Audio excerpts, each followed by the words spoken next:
Well, hi, everybody.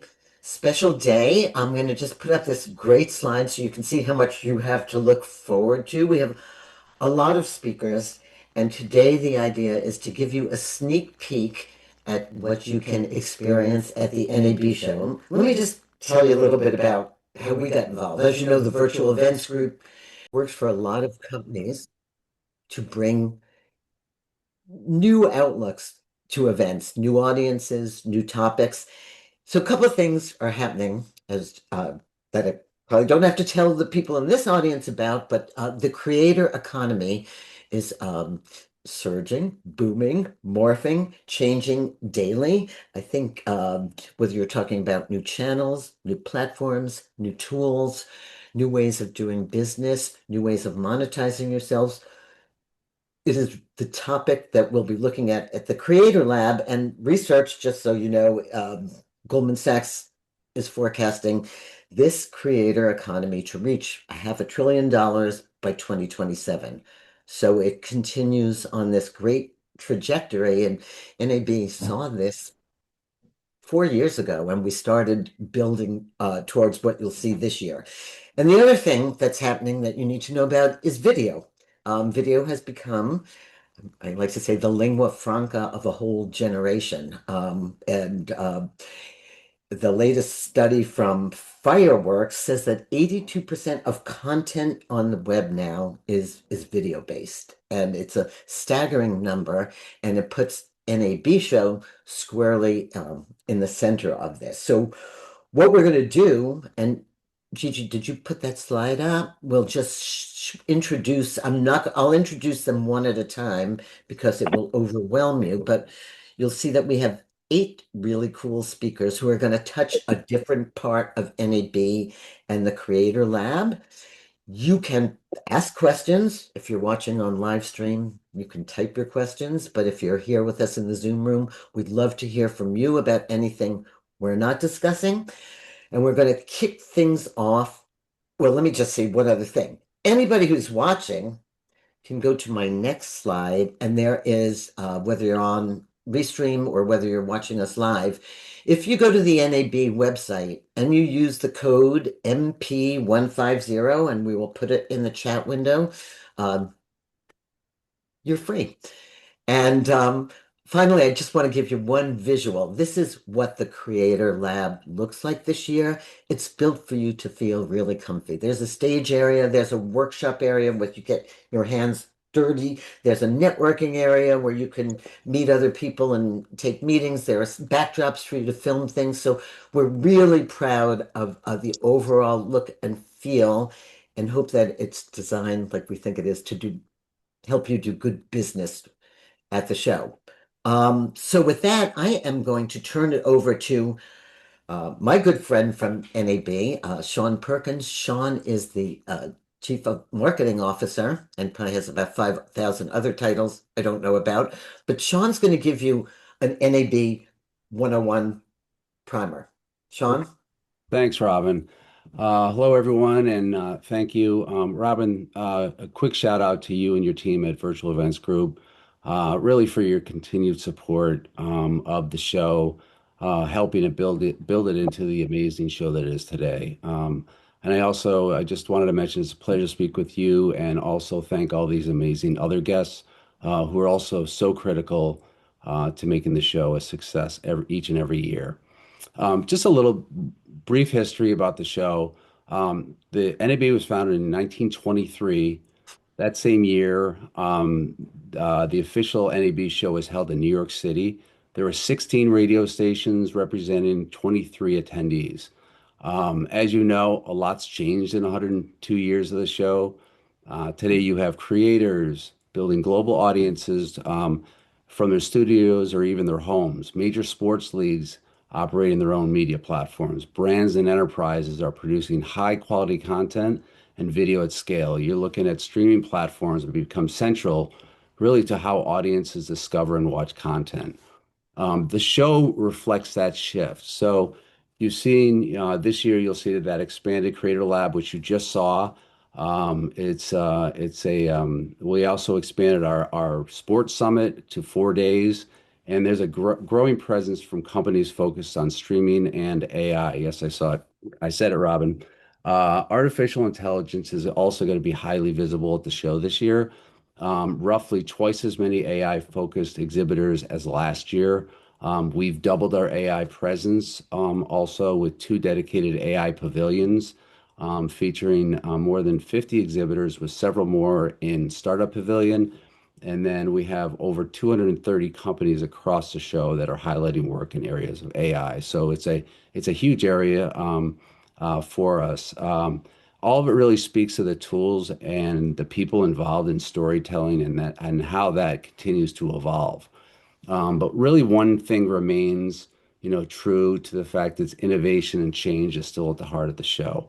We see it's great to meet so many attendees every year, exhibitors and creators who tell their stories from companies large and small. I always like to say, from TikTok to TV to the big screen, NAB Show is really where stories are told, small and large. They come to us to meet partners, meet press, creators. So it can really be inspiring in so many ways. I joined NAB a little over a year ago after working as CTA, the owner and producer of CES. And since then, I've seen such a big change in the show. It's been redefined, reimagined. As the broadcast industry is really changing, so are the players in the ecosystem. Last year we went through a rebrand of the show. We revealed it at NAB Show New York in October. And next month will be the first time where our attendees will really see the brand on site in Las Vegas. Now, it certainly modernizes the look, but the real purpose was alignment to where the industry is today. It's really grown into a gathering place for the entire storytelling economy, not just one sector of it. And that identity signals that broader role. So it's really about the full life cycle of media, creating content, distributing across platforms, and building sustainable businesses around it. That's essentially what the show brings together. An exciting part this year is really having the entire Las Vegas convention campus completed. It gives a lot more flexibility in how we design that attendee experience, and you will see that next month. Instead of thinking of the show as a series of disconnected halls, as you saw last year because of the construction, think of it as a more cohesive environment in campus where communities like the creator economy, technologies, and ideas really flow together. So areas, stronger hubs like broadcast, sports, creators, enterprise media. We're also, while encouraging people to explore outside the traditional areas. So things like we have a new app. This is a shameless plug, but we do have a new NAB Show app, which is going to launch next week, and that reinforces experience, make it easier for attendees to navigate the campus, discover sessions, connect with exhibitors in real time. We have a great lineup of exhibitors who are really core to that creator stack.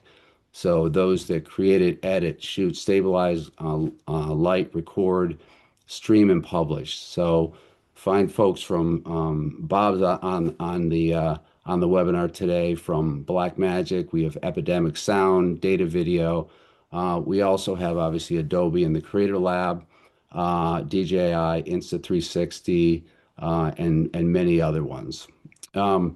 These creator economy companies really sit at the center of the creator workflow and really have unusually strong brand recognition among filmmakers, YouTubers, streamers, podcasters, and photographers.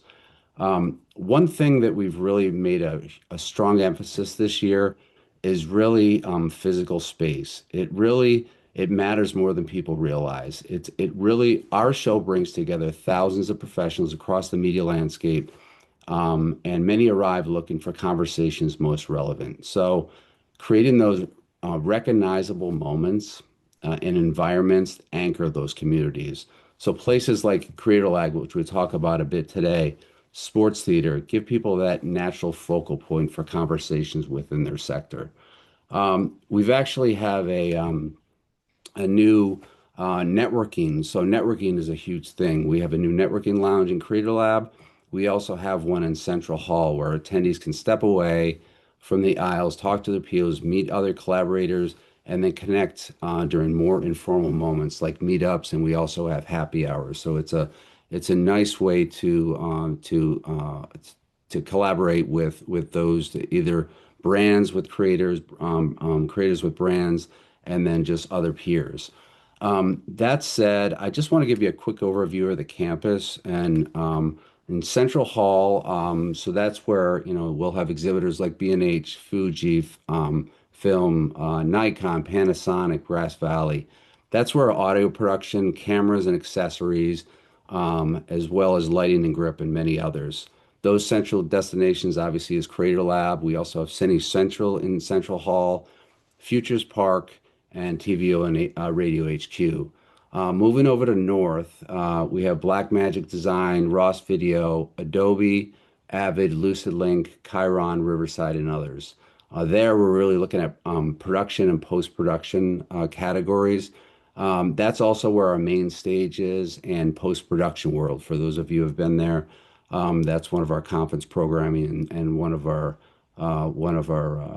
panelists here is going to talk a little bit about that.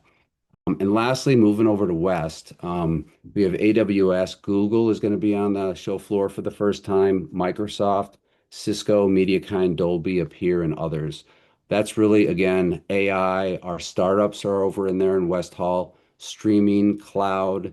And then we also have all of our show floor theaters over in West Hall. Our sports summit, like I had mentioned earlier, that's actually when we've expanded that to 4 days. AI Innovation Pavilions. We have two of those.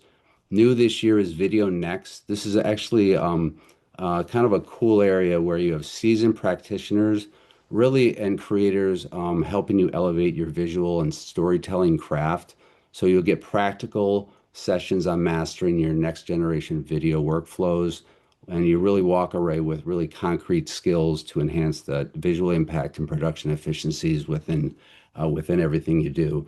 And just a couple of other things. We have Sports Business Hub, streaming summits over there, our Business of Media and Entertainment, which we partner with the Angler, Premier Park, and then we have some of our international pavilions over there. Really a quick thing about just the momentum that's happening. The first thing you'll notice is the range of participants that come to the show. And especially this year, Apple, Disney, Paramount, Google, NBC Universal, Netflix, just to name a few. Our registrations are actually tracking 28% of last year. We have 20,000 companies registered. So actually individuals from those companies, which is up 40% over last year. 42% are first-time attendees. What that says is we are bringing more people, more diverse audiences to the show than ever before. Despite all the global challenges, our international audience is actually up, and then our press or our media that are covering the show is actually ahead year over year.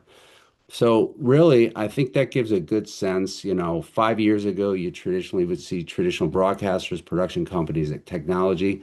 Now we have creators, sports organizations. We have all the major sports organizations and many of the sports leagues also, sports teams that also come as well.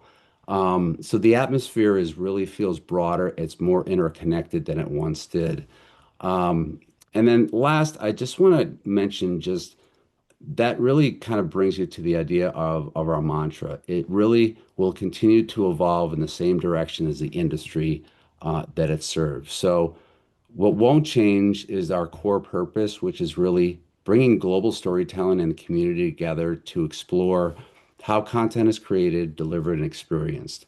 And this group here, the creator group, is a core. It's a group that is very important to us and is growing. And again, I just wanted to thank everyone on the panel, thank Robin and Virtual Events Group for everything that you guys have done to bring this, because we have an incredible lineup. So to that end, I want to hand it off to the next presenter. But again, Yeah, thank yeah. you.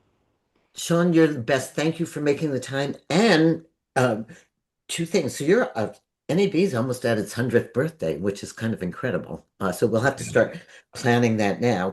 And for those of you who haven't been in Vegas in a while, the convention center's done, right? It So is. getting around should be easier, internet should be easier. And it was 3, 4 years in the making where everybody moved around quite a bit. So it will be great to be home. So I'm going to turn it right over to Jim Louderback. So who doesn't know Jim? But Jim and I go back a ways. We won't sit, he just preserves it better. Right? We came up from Ziff Davis Publishing together, through the ranks there, and Jim Discovery, Revision 3, so many different things with media and entertainment, but is now the CEO and publisher of Inside the Creator Economy and really tracks the trends like nobody else does. So you should subscribe to it. And Jim, I asked Jim to just tell us what he's seeing briefly in the creator industry. So, Jim? Thanks, Robin. Yeah. So really quickly, three trends I'm seeing this year, and we'll probably be talking about them at the Creator Lab. So see you all there. First up, you probably saw this in the news. If you didn't, it seems like the social platforms are starting to get lumped in with tobacco as merchants of death. There were two court cases that were just resolved, two verdicts from a jury yesterday and the day before, LA and New Mexico, both against Meta, one against YouTube. First ever civil trial found that Meta and YouTube were liable for social media addiction, and the jury found malice and fraud, not just negligence. In New Mexico, in New Mexico, again, there was a separate case that happened that found Meta was also guilty. TikTok and Snap, they settled before the LA trial started, which is interesting. Of course, they're going to appeal. The fines are financially insignificant, but their internal docs showed Meta knew that it was harming kids. It kept on going. And it's just the beginning, not the end. There are 1,600 plus plaintiffs in the US still pending, school districts, attorney generals, lots more in line. I've been covering this since 2023. The courts are catching up. We will see more about this. And the big question is, knowing what we know now and what the courts are finding, what happens next? We'll see. Next up, I like to call this the diffusion of fandom. But also the fact that we're moving from these useless metrics of subscribe, like, follow, and views to a metric that I think is very difficult to fake, which is the metric of trust. Old metrics are fading. Trust is the new moat. Trust drives everything. And Robin will appreciate this because it goes back to what we did at computer magazines. People trusted us to tell them whether Dell was better than Gateway. And today, trust is coming back because it's really hard to fake it. So you can fake reach, but you can't fake trust. And as fandom diffuses, as more and more people go to micro fandoms and private communities and private groups, more and more of our social will be built around people we trust in places that we trust, and less some of these broader places, which goes back to the trend I talked about at first. So as we move from audience to community, we move from rented land to owned relationships. Trust will become the new creator economy metric, and that's the signal. Everything else, just a bunch of stuff floating around the strip in Las Vegas. The last one I want to talk about is, imagine if there was a feed of content that nobody saw but you. That is where we are going. The era of mass media is coming to an end. It's going to be a progression, but it's happening newsletter by newsletter, podcast by podcast. And there's some really interesting things beginning to accelerate this. I'm not going to use the AI word because Robin said we all had to take a shot of whiskey if we said it. But I will say that, like the Washington Post, they were creating newsletters for each individual person. They pulled back a little bit, but they're still working on it. I was talking to someone from CNBC the other day. They're working on individual feeds for every single person who is a viewer, a watcher, a reader of CNBC. The companies are starting to really lean in. So mass media as a thing is dying, but companies are changing. And TikTok, their algorithm proved it, right? We're not going to serve everybody. Your For You page is just for you. Pretty soon, that For You page will have video that's crafted just for you as well, that nobody else will see it. Okay, now here's a scary thing too. How are they going to know what you like and what you don't like? Right now, it's what you watch, it's what you see, it's what you click on. Pretty soon, everyone's got their little smart watches, right? Well, these smart watches will be serving the biometric data of heart rate and other things to the platforms, and they won't just know what you clicked on, they'll know what made your heart race. That is concerning, but it's coming. So don't trust your watch. So anyway, this audience of one is absolutely a product roadmap. People are working on it. And one of the things I want you to think about at NAB and elsewhere as you talk to people is, are you building a system? And how do you build that system that gets you as personalized as possible with your content rather than just going mass? And when you look at your audience, don't just think of your audience as this one monolith. Start thinking about the different aspects of it. Start creating personas with AI. Oops, I said it again.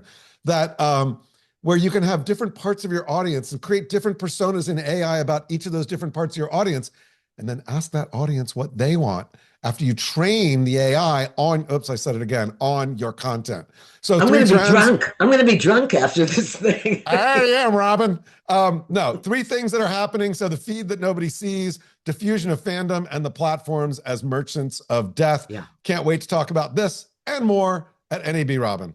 Right. And Jim will be your MC on stage on Sunday and Monday of the show.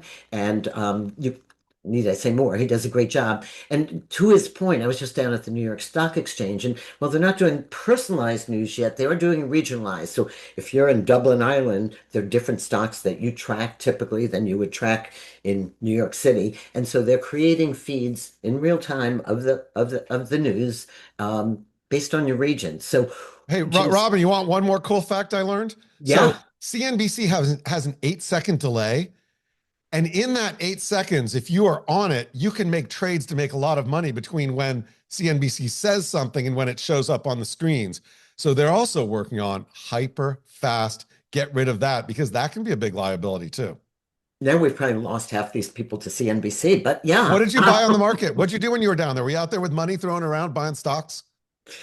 Yeah. Yeah, No, yeah, yeah, I'm looking, we do Wall Street Digital yeah. also. So we're looking at television production in the financial industry. Super So cool. the deal is, NAB people, everybody's a media company now. I don't care who you are, what you do. You are Unilever, you are the Gap, just hired a head of media and entertainment. These are the things that you got to get excited about because we're all in the business of media, whether how small or how big you are, which is a great segue, unless anybody else has an interruption. Nope, we got to RJ Larese, who will be our MC on Wednesday and Thursday. And RJ, Tuesday and Wednesday. oh, Tuesday and Tuesday and Wednesday. Wednesday. Thursday I'll be back in Los Angeles, but maybe you'll catch me. The calendar challenged. But RJ was at Paramount for quite a while, Paramount, and now is the president of Sixteenth, a division of the Whaler Company. And he'll tell you about what his job is, but really think about the changing world of uh, talent management and creation. So, Yes. RJ, what are you Yeah. saying? So as Robin said, I have unique perspective because I've been on both sides of this. At Paramount, I was building and running all their creator programs, and then now at 16th, I'm managing a bunch of managers of creators and helping evolve the talent management industry for creators and for the future, and what I see is happening in the next 3 to 5 years, which is really exciting. And I'm stoked to be co-hosting with Jim Louderback. We go back to the Paramount days, and I'm excited to get to share the stage with him. What I am excited about in the space is creators as businesses, creators as IP builders, creators as CPG builders. I think influencers are fantastic, and some creators will post brand deals until the day is done, and that's great for them. Some creators will post editorial content, and they do it just for the joy and for the audience. And I think that there's a rising group of creators that are really starting businesses in a lot of different ways. And so it's one of the things that we're doing at 16th that I'm excited about. And it's why I got into this side of the business, is helping take the right creators and the right voices and to build different types of businesses and IP with them. So I think that'll be a hot topic on the creator stage. One of the other hot topics that I'm actually moderating a session on is the media space combined with the creator space. So traditional and creator all at once, because they're becoming one and the same in a lot of ways, but they also have unique independent sides to them that will never merge together. So I think you're going to hear a lot of that conversation. It's been a hot topic for the past few years, but as you're seeing all of these media companies starting to really invest in creators now, it's becoming more of a topic than ever. And I think that's one of the things that we'll really dig into is preparing creators for the future. And there are a lot of panels that are happening throughout the 4 days of NAB on the creator stage that are talking to creators and talking to brands about working with the people in the right way, investing in the right sorts of things for growth for the future. And that is what I am highly excited about. And then in terms of management representation, one of the things that's been interesting to me to watch being new to this side of it is how creator managers are really doing 360 for all of the talent. And that's a difference from the traditional side. And so figuring out the best way to harness the relationships that managers have to help grow their creators and help them in the short term and in the long term. And so we'll talk Yeah. about that and I'm very excited. Back to you, Yeah. Robin. Yeah, no, and in your case, I mean, talent managers, you have to help them with their IP, probably their Yes. digital replicas. I mean, the job has changed so much, and given us all so much to think about, which is a great segue to Bob Caniglia. Bob, do I get it right? More or less? It's close enough. Um, Bob's with It's Blackmagic, close enough. and we always laugh, but Bob's been a big supporter and Blackmagic of the Creator Lab and has themselves as a company transitioned to paying serious attention to the creator economy with DaVinci and all of the it's for those of you who haven't used it, it's a fabulous tool. So we always laugh that Bob comes on the show and tells you what he can't tell you because it's all under NDA until the show. But Blackmagic will be doing 2 workshops with us to help you all better your skills as creators, and a panel with some creators on it and how they're scaling their efforts with Blackmagic equipment. So, Bob. Correct. Yes, thank you, Robin. Yeah, happy to be here. Trying to get over a cold, so hopefully I get over it before I get to NAB. So anyway, I just wanted to say thanks again for everybody bringing us on. We're happy to obviously support the Creator Lab. We'll also be sponsoring the Monday Night Cocktail Hour, so that's always good. We are back in the North Hall, as Sean mentioned earlier from NAB. We're all back into the West, North, and Central halls, and happy to return back to the North Hall. We'll have a new look on our booth. They've redesigned it. We obviously will have a new version of Resolve. That's not really a dark secret. And I'm sure that we'll have lots of updates and things to our, production switchers, cameras, and the rest of our product line, including our tools for the cloud storage and moving images between production through post-production using the Blackmagic cloud service. DaVinci Resolve, you can get started for free, which is amazing to me as somebody that came from DaVinci back in 2009 when it cost $500,000. But yeah, so we're very excited to be back in Vegas, but back in the North Hall with all the renovations and whatnot, and our new sparkly booth. We'll also have a developer's booth for those that use a lot of our products. A lot of our capture cards are used in other products, and so we'll have a separate developer booth so that people can have conversations about how they integrate Blackmagic products into their own solutions that they sell. But of course, also the workflow is a big thing, and we'll have lots of tools for using cameras and Ultimat green screens and whatever to enhance everybody's production quality and just make the best content that you can. And I'll be there probably in the back of the booth talking to press, but come by and say hello, and we look forward to seeing everybody in Vegas and hopefully at the cocktail hour on Monday night. Great. Yeah, and Blackmagic, your staff and your booth are super knowledgeable, and like really welcoming. And if you can get into the back, you can have the best cappuccino on the show floor, right? So, but really, Blackmagic has just from the highest end to the lowest end and everything in between. There's something there for all of us. So now, can we find Miguel Galindo from, and you have to meet him from Datavideo. Miguel is doing both a real live shoot production today and being with us. But he has something pretty exciting to tell you about what Datavideo will be doing on the show floor. Miguel? Hi, great. Nice meeting everyone. I work very closely with Datavideo to bring live sets and live productions to NAB and Infocom every year. So this year we're doing a booth at the Creator Lab space, and you can come and produce your own podcast. So if you're in the Creator Lab space, you want to create content, that's why you're at NAB. I invite you to come over and create your content.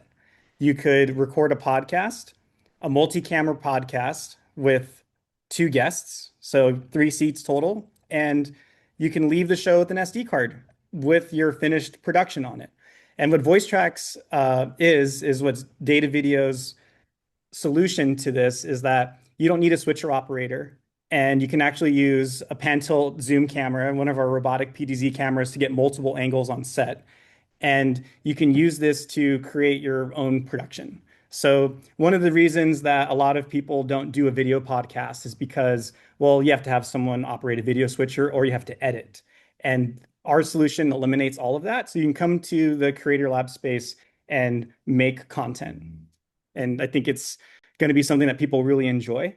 Datavideo is a broadcast company, been around for over 40 years now, making broadcast production, video switchers, offering solutions for streaming. So this is something that you could post immediately and stream right away. And we have robotic cameras that will do the camera work, or you could plug in your own cameras into a Datavideo switcher with the voice tracks. We also have partnered with Shira, and Shira is providing microphones. I've produced over 100 hours of podcasts and video podcasts, and I always use Shira. I really enjoy their microphones, very forgiving pickup range. So you have high quality audio, high quality video, and all of it does itself. I'll be there to guide you, but really, I just hit record and babysit the production. And Datavideo is just really excited to be in the Creator Lab space. And the idea that you come to an exhibit, and Gigi, do we know exactly what booth number? Datavideo, somebody's asking which booth number.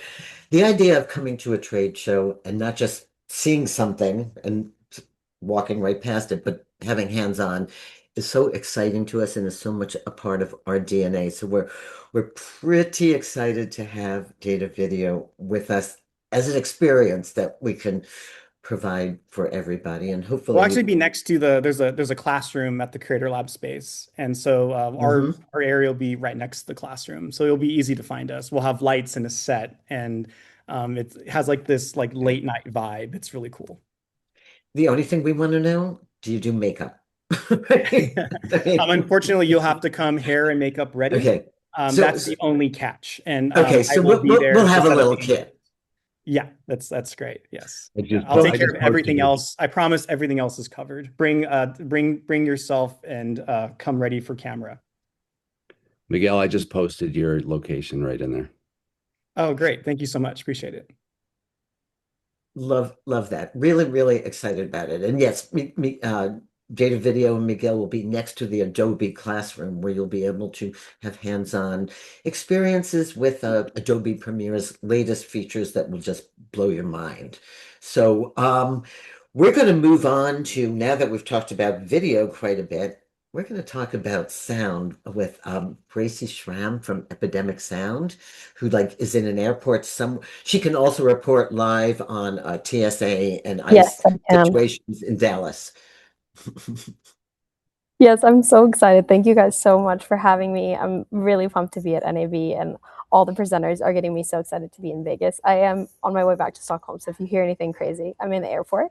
But I lead creator partnerships for Epidemic Sound, and I think what makes NAB such a cool event for us is what Sean touched on at the very beginning. The brands and the creators are there. They're all media companies that need music. We soundtrack the content for L'Oreal and F1 and all the biggest creators in the world. So the coming together of those spaces is really exciting. And for us, we're going to dive into kind of all about why music is not an afterthought and it's a key to success and how you differentiate yourself. We all know that music evokes emotion, but it helps with attention and memory and brain chemistry. There's so much science behind sound. But at the end of the day, it makes your content more impactful, engaging, and it increases retention. So I just wanted to leave you guys with 3 or 4 little trends about kind of what we're seeing in the space around music. So the first one would be mood is the new genre. You see this on Spotify, you see this in Netflix shows, you see this in content where instead of picking a genre of music, you're picking a mood. Oh, I want to feel happy, I want to feel relaxed, I want to feel calm. And you see that across soundtracking everywhere. So for us, with having a library of over 50,000 tracks, really leaning into not only the genre, but the mood and what you want, what emotion you want it to evoke. Second, we're seeing this all the time, but nostalgia is one of the biggest trends in music. I think everyone kind of wants to feel that nostalgia and shared memory. So you see so much music that is old coming back, like ABBA and all the different trends that go across social media, but also new music that's reminiscent of the 80s, 90s, early 2000s. And you hear that that emotion and that shared memory nostalgia. The third trend that we're seeing that I'm sure all of you experienced watching the Super Bowl, but just any kind of pop culture, is the booming content and music from both Afro beats and Latin beats. The global impact and how music is not just like coming from the US, but it's coming from everywhere, and it's spreading across content, both in brands, but also in creators' content. And the last one I would say, touching on AI and everything we've been talking about before, organic sounds and how you make your content not only just look authentic but sound authentic. I think that trend is growing across so many different spaces of the internet where you're really tapping into authenticity and making it obvious that your content is real and authentic. So we'll dive more into this at NAB, but I'm super excited. And I think in this space, you have to think so much about not only what your content sounds like and what it looks like, but what it makes you feel. So that's all for me and from Epidemic. Well, not quite. So one question, one thought that I think where Epidemic shines and gets rid of a lot of our angst about music is IP liability, Yes. copyright. So tell us, like we sign on to Epidemic and we can sleep at night, right? Yes, I think that's why our enterprise business is growing so much with brands getting sued left and right. So for us, we've been in business for over 15 years. And from the very beginning, we've owned the IP of the music, all 360, from the publishing to the master side. So whether you're making a TV show or a TikTok video, Epidemic's music is safe and protected everywhere. So it can travel. And as everyone's becoming a media company and that content is traveling here, there, and everywhere, you don't have to re-soundtrack, the music goes with you. So I think we're really set up for success in this new era, and the vast spaces that music and the content that it's soundtracking is traveling. Yeah. Any other thoughts before we move on? Anybody in the audience? Questions, thoughts? Epidemic is really well known for doing great exhibits. You just came back from South by Southwest, right? Yes, And, yes. and I think I've done everything with you from music scavenger hunts to listening to Yes. great bands. So we're pretty excited to have you be a part of be the soundtrack of our life at NAB. Good. I'm excited to be there. Thanks. Okay, so we're going to switch gears again and go to another good friend of the Creator Lab, and that's Juliana Broste. Juliana is publishes the Traveling Jules and talks a lot about how to be a creator and a traveling creator. And so she's going to talk to you a little bit about how she prepares for the show, and she will be at the show talking about how she prepares for a life on the road with her gear. Jules? So true. I mean, from Gracie in the airport heading to Stockholm, I'm actually reporting from Fiji. So it's like this most amazing epic view in front of me. I'm sorry, I didn't put that in the frame right now. But yes, being sneaky with your gear, being on the road, all the things. It's so much fun to produce content. And coming to NAB show is I mean, I've been a super fan for years, and it's been lovely being able to create content while at NAB show, as well as support and cheer on a lot of friends, because there are so many creators and also just people of influence, right? It's a nice time to really think about like, are there collabs that you want to have and people you want to meet? Do you have a target? So just some advice to give you, as I know we're all really excited with, I think we're less than a month away. So we're feeling the excitement, but also a little bit of that tension because you're like, am I doing everything I should be doing right now? And so just right now, I mean, we're just a few weeks away and I'm thinking scheduling, really getting down to the basics of do you have your what day are you flying in, what day you're flying out? Hopefully you have your plans set. If you don't, I know a lot of folks are thinking about driving just because I know the airports have been a little crazy lately.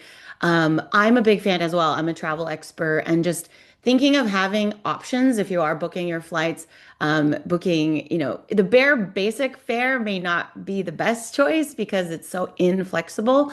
So, if you were stuck in a line and couldn't catch your flight, that would be a bummer. So, I don't know. I've often booked two flights just so that you have another option and then just remember to cancel it. If it's a refundable ticket or if you bought it on points, you can return it. So, anyway, just getting to NAB show, it's worth it because this is when you have all the people in one space. When they're in front of you, you have their attention and you have something in common. And when you're live in the world with LinkedIn and Instagram, of course, we can connect, but there's nothing like being in person. I've made so many great relationships just sitting next to a new friend, Scott David Martin from Princess Cruises. We became friends and like 5 years later did a project together. I'm a Canon ambassador. I met Canon the first time at NAB show and we've become friends ever since. So there's never really a better place to meet your tribe than at NAB show.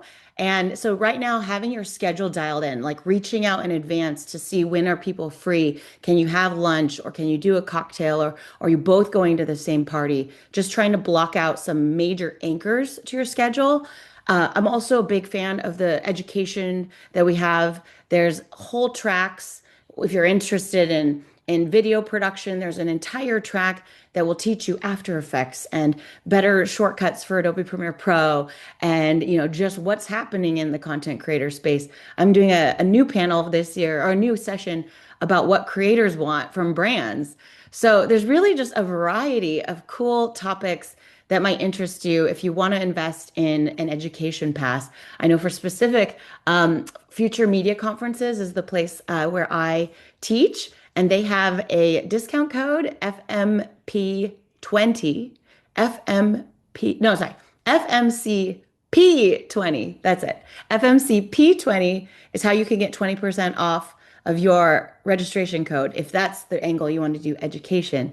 But there's a lot of free panels that NAB show offers, really great headliners for their keynotes. So there's really there's like 100 places to be at one time. Yeah. And just trying to dial that in is always, always a challenge, but a lot of fun.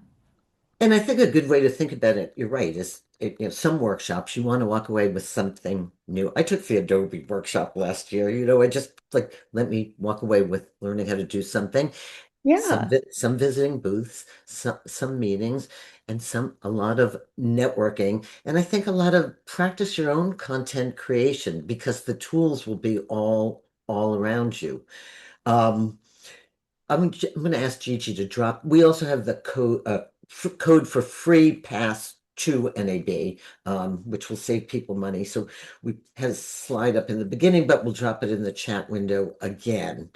So and Jules will be with another great mobile photographer, Jefferson Bram, who puts out a series on the Scripps Network. We'll be doing a panel for us. You probably don't even know this yet, with Rob Pegararo, who's a great reporter, moderating that panel. So we're working in real time here. And then I want to move to something, and I saved it for last, but it's really most important because anybody who is a creator or knows a creator knows how many challenges there are and how you are, in many cases, often a one-man band negotiating contracts. Wait a minute. I'm so sorry. They never have a phone ring. Yep, my phone rang. That never happens. Like my landline.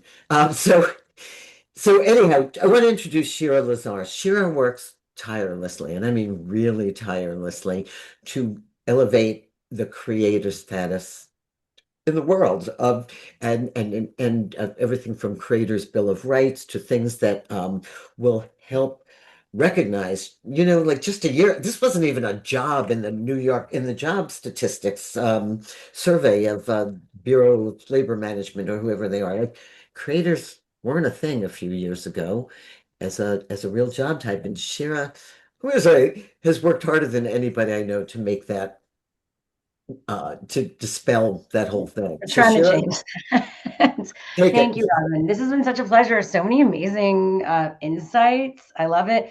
Jim, you could be a newscaster. I see that in your future. Just saying.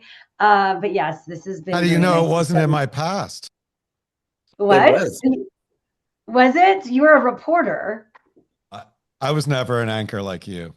I mean, I think you have the chops. I was impressed. Wait, you were I a used Z, to- you were a ZD. ZDTV anchor, weren't you? Not an anchor. I just did segments. So yeah. But, Anyway, who knows? Okay, I Shira, liked it. we're going to I do it would together. like it. You and me. Happy news. Go. No. Let's do it. Yeah, we need some happy news. I'm just gonna like laugh constantly at the camera. That's my happy news. So yeah, so basically I'm Shira Lazar. I've been part of the NAB show for many years. I feel like this camera isn't focused, and I feel like as a creator, it's giving me cringe, but it's all good. When you're a creator and then your tech isn't working, it's like, what?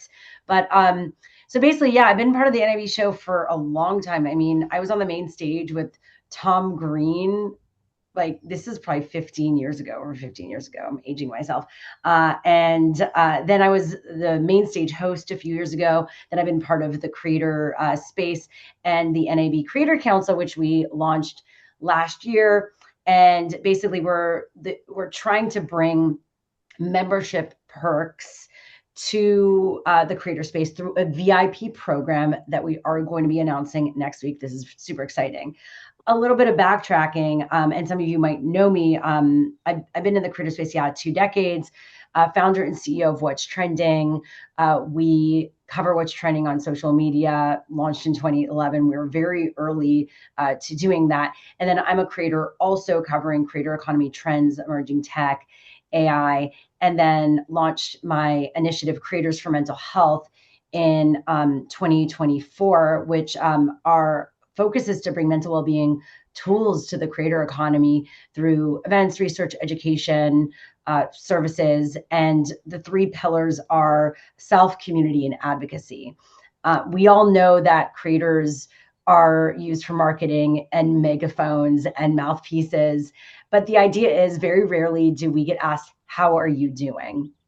And so we're trying to decrease that gap and connect the dots with that. We want to make sure that we're not just being used to support our communities. That is so important. But how are we supposed to support others if we're barely getting that support? And so Creators for Mental Health is a for-profit nonprofit. We also recently launched Creator Care, which is discounted sliding scale therapy for creators starting in California. So if you're a creator in California or connected to the creator space or in the creator economy, and you need support and therapy, go to creatorcare.co. We're starting group therapy. We're basically like all the things that we vented about on panels and on, social media. I just said, I'm so sick of venting, even myself, and let's just act. Let's just find solutions. And that's the point of a lot of this work. It also then led, as Robin mentioned, to me helping co-develop the Creator Bill of Rights, which I got to launch with Congressman Ro Khanna in January. And that is tangentially connected to Creators for Mental Health and my work. Creators for Mental Health had this incredible study that we did last year around creators and mental health in North America. And we discovered, the not surprising stats of burnout, anxiety, loneliness, and then also even some more sobering statistics around suicidal ideation in creators. 1 in 10 creators have suicidal ideation based on their work. That's double the national average. 9 out of 10 have no support. So the idea was to use this data to inform the work now, because again, while we've shared our lived experience everywhere, we really needed the data. And so in sharing that with Congressman Khanna, and just the passion for this work, we thought it was time to launch this, especially with the numbers, which we might have mentioned throughout this, where, IAB has said there's 1.5 million full-time content creators in the US, and that number is probably even more, to be honest. The creator economy being a $500 billion industry by 2030. So the speed and growth of it as a workforce and workplace, I don't like just saying like, yeah, we're just creators, we're influencers. No, this is a workforce. And it's time to start looking at it like that, including what you mentioned, Robin, where it's like when you check on industry, there should be creators. We're a big enough group to have, creator as part of that. Also being acknowledged and recognized as small businesses. Basically, we're entrepreneurs, we're small businesses. A lot of times we don't fit into those buckets, and so we don't have an opportunity to get those perks and opportunities as well. And so it's important to shift how the economy views us, how lawmakers view us as well. And so that's really the work, as well as, pushing for discounted health insurance, portable benefits, protections when it comes to AI, around IP, and likeness, customer service, kind of back to the basics. But, how can we work with lawmakers and then platforms and the community to really have these goals and start these conversations to make that happen? It's definitely a framework. So it's the blue sky scenario of what the needs are. And we'll see how this ends up landing over the next year or so. But it definitely, what was important is it started the conversation. We have co-sponsors we're out to right now. It's bipartisan. So there's going to be a lot of movement when it comes to that, not just in the US, but, I'm talking to the EU now. I'm talking to UNESCO about digital global governance. So the fact is that we're a powerful group. We know that brands and industry leaders want to connect with the creator space and build with creators. Now it's about thinking about how to actually support us to have a more successful, sustainable ecosystem. So I'm super excited to talk about that at NAB Show. That's like a little bit of the gist of what I'm working on and nerding out about daily. It's not easy, but it's been really such an amazing ride. And then, of course, the NAB Creator Council is a part of that, because this is a legacy organization and association.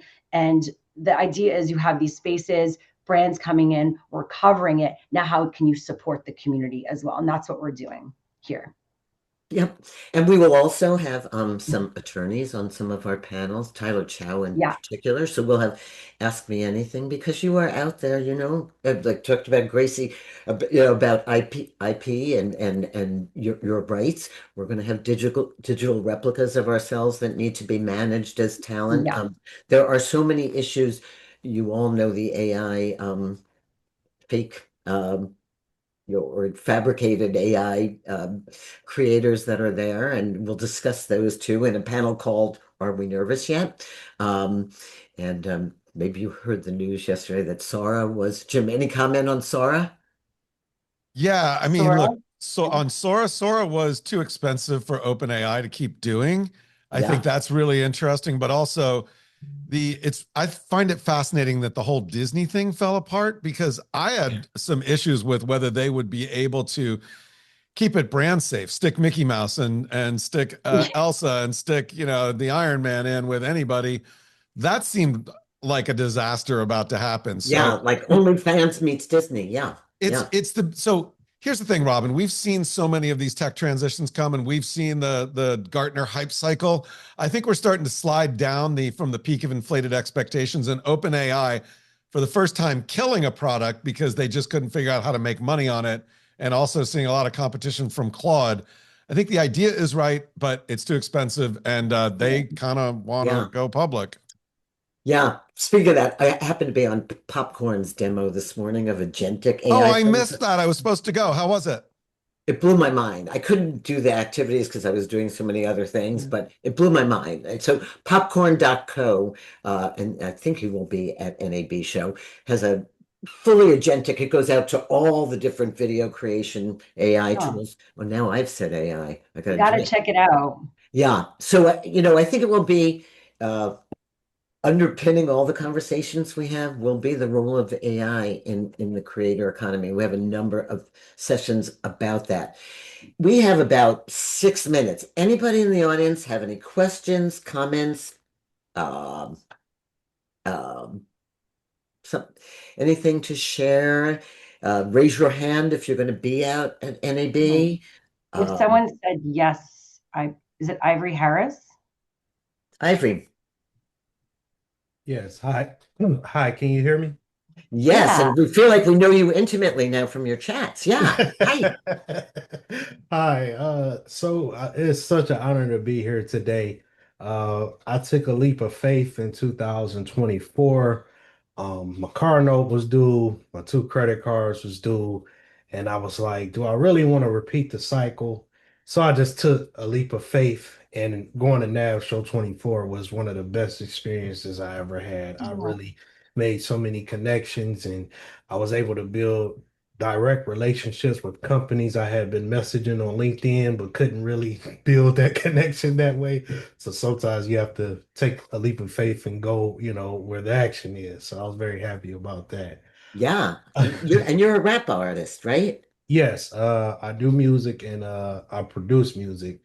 But one of the things that really worked out for me is that I had an internship with 50 Cent where I was doing journalism and interviewing celebrities on his website when it first launched. So that helped me to get into a lot of spaces that it would typically be harder to get into. So that's pretty much how I got into videography, by documenting my music journey. And then people just started asking me to film stuff for them. Well, you got to be at the mixer in our booth in the Creator Lab on Monday night. Come stop by and be with us, okay? I certainly will. I really appreciate the information. There's so many amazing things you have guys have going on, and I'm just trying to map all of it out. I hope I get to. No, and we're just Gigi, you want to put that title slide up again before we say goodbye? We're just one little part of a big NAB, but we're pretty stoked about what we do. And I just want to say thanks to our speakers because they all were so generous with their time. You all have the code to get your free exhibit badge. So I want to say thanks to Sean Perkins for just believing that we could just keep doing this. Jim Louderback, my partner in crime, RJ Larese, you're the best. Bob, I always love to see what you didn't tell me on the show. Miguel, so excited to do a video with you. Gracie Schramm, love building music with you. Juliana, love taking you everywhere because Juliana actually lives in Denver and I see her when I'm out there. I'm out there a lot and she takes the best photos. So if you need a good photo, find her. And Shira, thanks for everything you do to make the creator economy better. We will let you know what we're doing next month. We're still working on it, but please stop by the Creator Lab if you're going to be out there. Thank you again.